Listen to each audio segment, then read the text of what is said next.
Paper Vows. Episode 3. The Performance. Written by Mia.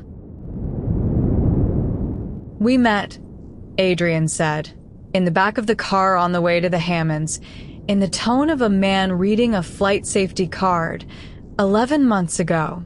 You were restoring a painting for a mutual acquaintance. I came to collect it. It took longer than expected. That's not a story, I said. That's an alibi. It has dates and no feelings.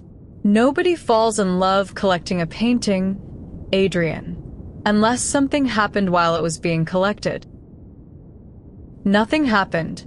That's the point. It's clean and it's dull, and dull things don't get questioned. Dull things get forgotten, which is worse, because then when someone asks me how I knew, I'll have nothing to reach for and I'll panic, and a panicking wife is a suspicious wife. I turned in the seat to face him. He was immaculate in black, the city sliding gold and wet across the window behind him, and he was looking at me the way he always did, like a sum he hadn't finished. Give me something true to build on, not the whole truth. One true thing. People can always tell the difference between a memory and a script, even when they don't know they can. He was quiet a moment. Then, you were singing when I came to collect the painting. Badly. You didn't hear the door. A pause. You had paint on your face, and you were singing to a dead Dutchman, and you didn't stop when you saw me. You just finished the line. I'd never seen anyone do that. Not perform. Just continue being themselves with a stranger in the room. He looked out the window. That's true. Build on that. Don't make it sentimental. I sat very still because he had just handed me in the back of a car the actual reason a man like him had walked into the worst gallery in the city, and he had handed it to me disguised as a prop, and I understood that this was going to be the whole shape of the danger, that he kept giving me true things and calling them tools. Right. I said when I could. We met when you caught me singing. I can absolutely sell that, because it's mortifying and specific and true. See? Easy. You're a natural at this. I'm a natural at nothing except work and being difficult. The car slowed. We're here. Esme, he caught my wrist briefly, and his hand was cold and certain. Whatever they throw at you tonight, you only have to remember one thing. You're not lying to them. You're protecting Pip. Hold on to that, and your face will do the rest. The Hammonds lived in the kind of house that has a name, and inside it were 40 people who had all known each other for 30 years and could smell an outsider the way sharks smell a swimmer.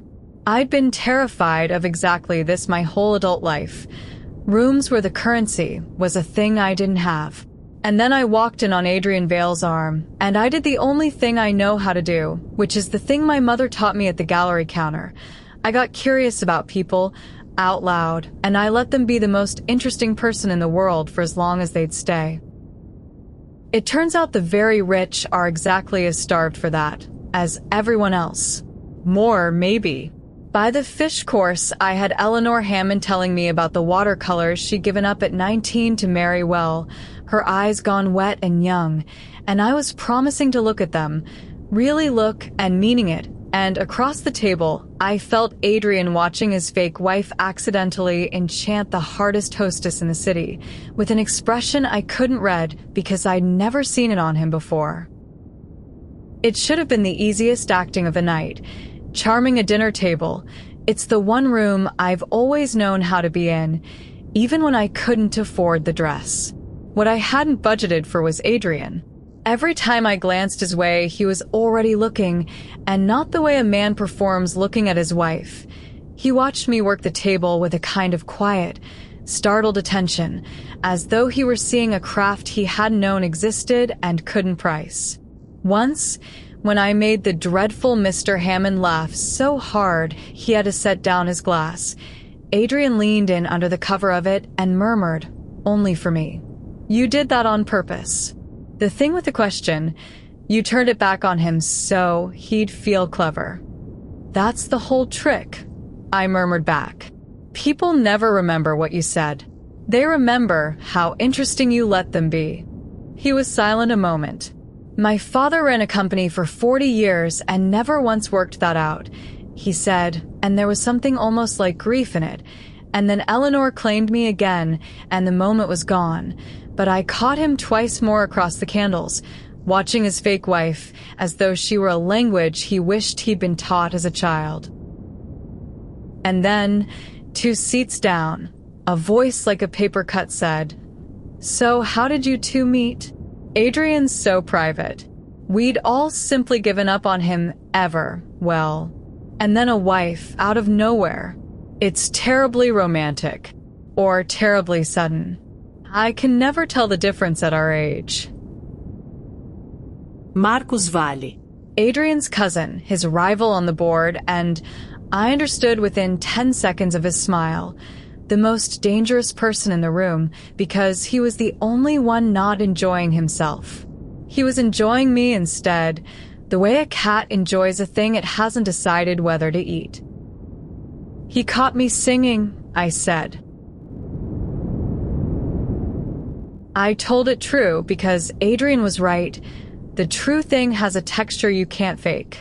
I told them about the dead Dutchman and the pain on my face, and how I'd finished the line with a stranger in the doorway, and I let myself be embarrassed by it in public, which is a thing only a real person does, and around the table the women sighed, and the men chuckled, and Eleanor Hammond pressed her hand to her chest, and it landed.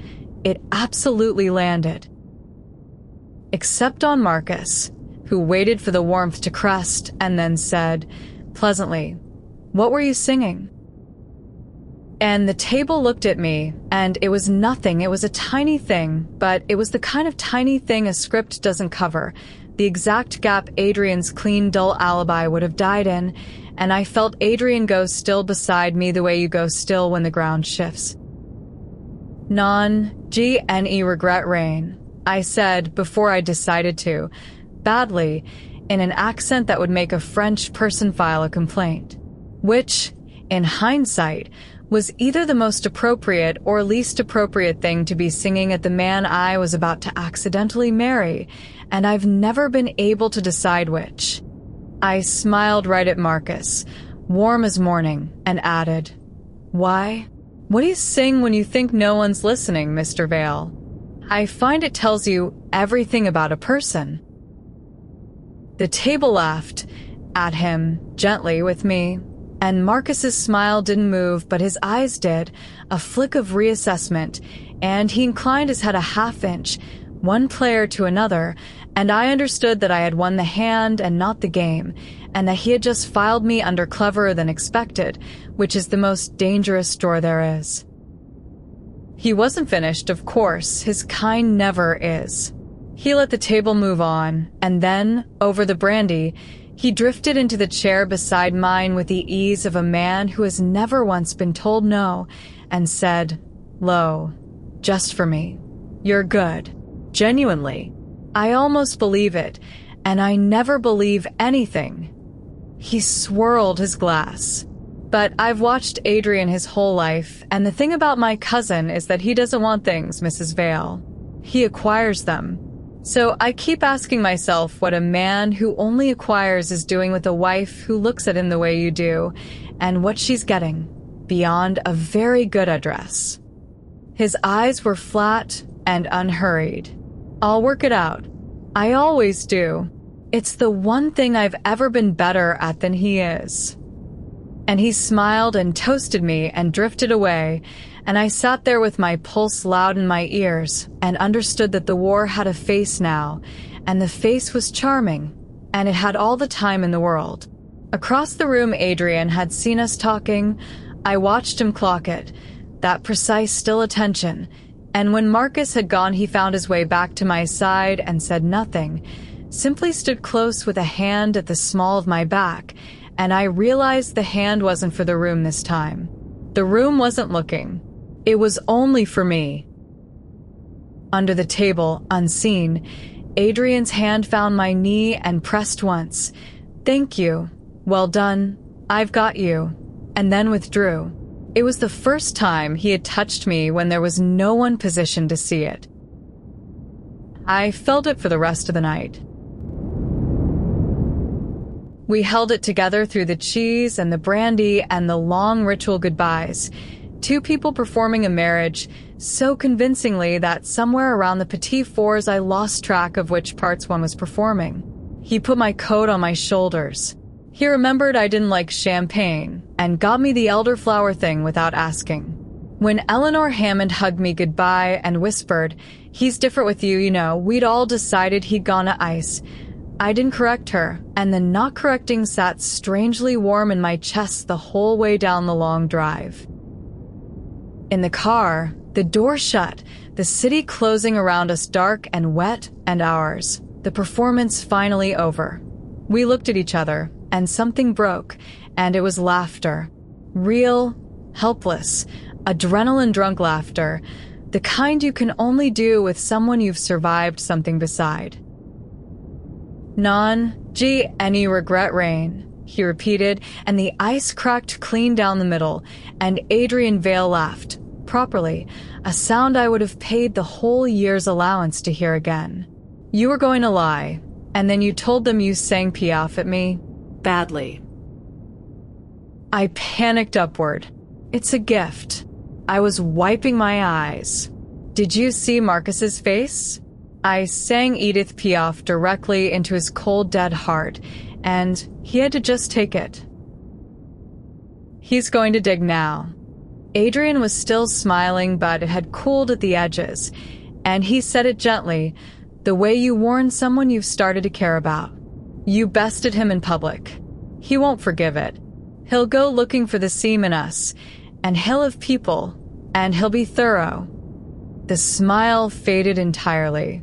I'm sorry. "I should have warned you he'd be there. I didn't think he'd come." "Then we don't give him a seam." I said it lightly, and then I heard myself say it. We, and so did he, and the air in the car changed, and we were suddenly two people sitting very close in the dark, not performing, with no one left to perform for, and the only light was the city going by. "Esme." His voice had dropped. "The clause exists for a reason. I'm not good at this, so I'm going to be plain. Tonight worked because some of it wasn't acting, and that's exactly the thing that makes the whole arrangement unsafe. For both of us. You walk away in a year with your gallery. That only works if there's nothing to walk away from." I know. I did know. I knew it the way you know the stove is hot and reach for the pan anyway. I know all of that, Adrian. I read the contract 4 times. "Then we understand each other." "We keep saying that," I said softly, "and I'm starting to think it means the opposite of what you want it to mean." He didn't answer. The car turned onto the bridge, the river black and gold beneath us, and he looked at me for a long moment in the passing light, and for 1 second, one whole reckless second, I thought the wall might come down. I saw it cost him something not to let it, and then he turned to the window, and the moment closed like a door, gently, with terrible care. "Pip comes Saturday," he said to the glass. 3 days. The court approved the transfer this morning. And there it was under the control, so quiet I almost missed it. Fear. The pure ordinary terror of a man about to be wholly responsible for a grieving child and certain he'd get it wrong. I don't know how to do this part. The marriage I can perform.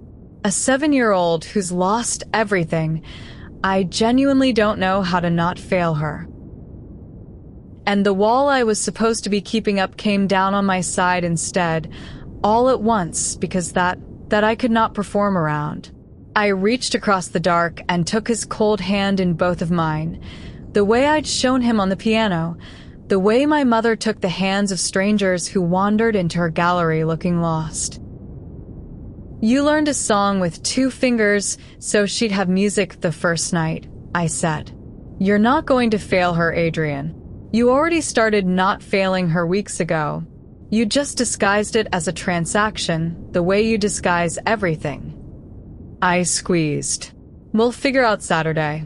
Together. And that one's not in the contract either, so don't argue. He looked down at our hands. He didn't pull away, not that time, not for a long moment, and when he finally spoke, his voice was rough in a way I'd never heard from him. You're going to be a problem, he said. Aren't you?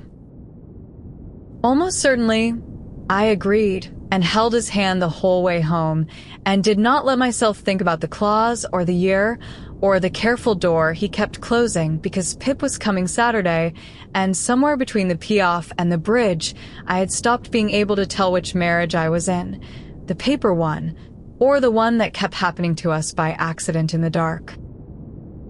To be continued. That was episode 3 of Paper Vows. If Esme and Adrian have your heart, the next episode is already waiting. Subscribe so you don't miss it. The complete book is on Amazon, and early episodes plus bonus scenes are on my Patreon. Links are in the description. Mia. Thank you for listening.